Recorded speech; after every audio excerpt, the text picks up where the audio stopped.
ಹುಬ್ಬಳ್ಳಿಯ ರಾಜನಗರದಲ್ಲಿರುವ ಪಿಎಂ ಶ್ರೀ ಕೇಂದ್ರೀಯ ವಿದ್ಯಾಲಯದಲ್ಲಿ ಪ್ರಧಾನಿ ನರೇಂದ್ರ ಮೋದಿ ಅವರ 9ನೇ ಆವೃತ್ತಿಯ ಪರೀಕ್ಷಾ ಪೇ ಚರ್ಚಾ ಕಾರ್ಯಕ್ರಮದ ನೇರ ಪ್ರಸಾರ ಆಯೋಜಿಸಲಾಗಿತ್ತು.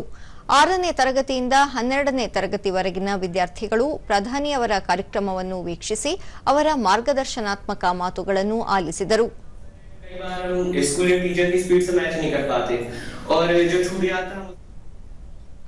ದೂರದರ್ಶನದೊಂದಿಗೆ ವಿದ್ಯಾರ್ಥಿ ಸಾತ್ವಿಕ್, ಪರೀಕ್ಷೆ ಜೀವನವಲ್ಲ, ಪಾಲ್ಗೊಳ್ಳುವಿಕೆ ಮುಖ್ಯ ಎಂಬುದನ್ನು ಪ್ರಧಾನಿಯವರು ನಮಗೆ ತಿಳಿಸಿದ್ದಾರೆ. ಸಮಯದ ನಿರ್ವಹಣೆ ಬಗ್ಗೆಯೂ ಅಗತ್ಯ ಮಾಹಿತಿ ನೀಡಿದ್ದಾರೆ ಎಂದರು. ಪರೀಕ್ಷಾ ಬರ್ತಾವೆ, ನಾ ಈಗ ಬರೀತೀನಿ, ನಾ ಈಗ ಚಲೋ ಮಾರ್ಕ್ಸ್ ತಗೋಬೇಕು ಅಂತೆ. ಈ ಪ್ರೋಗ್ರಾಮ್ ನೋಡಿ ಇವತ್ತಿನಿಂದ ನಾನು ನನ್ನ ಗೆಳೆಯರ ಜೊತೆ ಜೋರಾಗಿ ಓದ್ಕೊಂತ ಪರೀಕ್ಷಾ ಒಳಗೆ ಬರೀತೀನಿ. ವಿದ್ಯಾರ್ಥಿ ಪ್ರಣೀಲ್, ಭಯವಿಲ್ಲದೆ ಆತ್ಮವಿಶ್ವಾಸದಿಂದ ಪರೀಕ್ಷೆ ಎದುರಿಸಬೇಕು, ಹಬ್ಬದ ರೀತಿಯಲ್ಲಿ ಪರೀಕ್ಷೆಯನ್ನು ಬರೆದು ಸಂಭ್ರಮಿಸಬೇಕು ಎಂದು ಪ್ರಧಾನಿಯವರು ಧೈರ್ಯ ತುಂಬಿರುವುದಾಗಿ ಹೇಳಿದರು.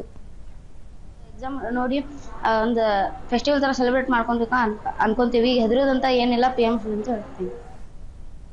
ವಿದ್ಯಾರ್ಥಿನಿ ಇಂಚರ, ಪ್ರಧಾನಿ ನರೇಂದ್ರ ಮೋದಿ ಅವರ ಮಾತುಗಳು ಪ್ರೇರಣಾದಾಯವಾಗಿತ್ತು. ಪರೀಕ್ಷೆಯನ್ನು ಹೇಗೆ ಎದುರಿಸಬೇಕು ಎಂಬುದರ ಬಗ್ಗೆ ಅತ್ಯುತ್ತಮ ಸಲಹೆ ನೀಡಿರುವುದಾಗಿ ತಿಳಿಸಿದರು. ತುಂಬಾ ವಿಚಾರ ಮಾಡಿದಾಗ ನಮ್ಗೆ ತುಂಬಾ ವಿಚಾರಗಳು ತಲೆಯಲ್ಲಿ ಬರುತ್ತಿದ್ದವು. ಹೇಗೆ ಓದಬೇಕು, ಹೇಗೆ ನಾವು ಟೈಮ್ ಅನ್ನ ಉಳಿಸ್ಕೋಬೇಕು ಅಂತ ಎಲ್ಲ ನಮ್ಗೆ ವಿಚಾರಗಳಲ್ಲಿ ಬರುತ್ತಿದ್ದವು.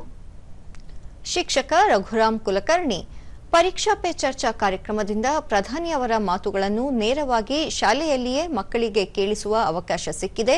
ಇದು ಮಕ್ಕಳಲ್ಲಿ ಪರೀಕ್ಷೆಯ ಭಯ ಹೋಗಲಾಡಿಸಿ ಆತ್ಮವಿಶ್ವಾಸ ಹೆಚ್ಚಿಸುವ ಒಳ್ಳೆಯ ವೇದಿಕೆಯಾಗಿದೆ ಎಂದರು. ಪರೀಕ್ಷೆ ಬಗ್ಗೆ ಯಾಕಂದ್ರೆ ಕೆಲವೇ ದಿನದಲ್ಲಿ ಅವರು ವಾರ್ಷಿಕ ಪರೀಕ್ಷೆ ಬರೆಯೋರಿದ್ದಾರೆ. ಇದರಿಂದ ಬಹಳ ಉತ್ತೇಜನಗೊಂಡ್ರು. They are now confident. ಅವ್ರು ಬಹಳ ಕಾನ್ಫಿಡೆಂಟ್ ಆಗಿ ಯಾವುದೇ ಭಯ ಇಲ್ಲದೆ ಪರೀಕ್ಷೆ ಬರಲಿಕ್ಕೆ ಅವರು ಉತ್ಸುಕರಾಗಿದ್ದಾರೆ.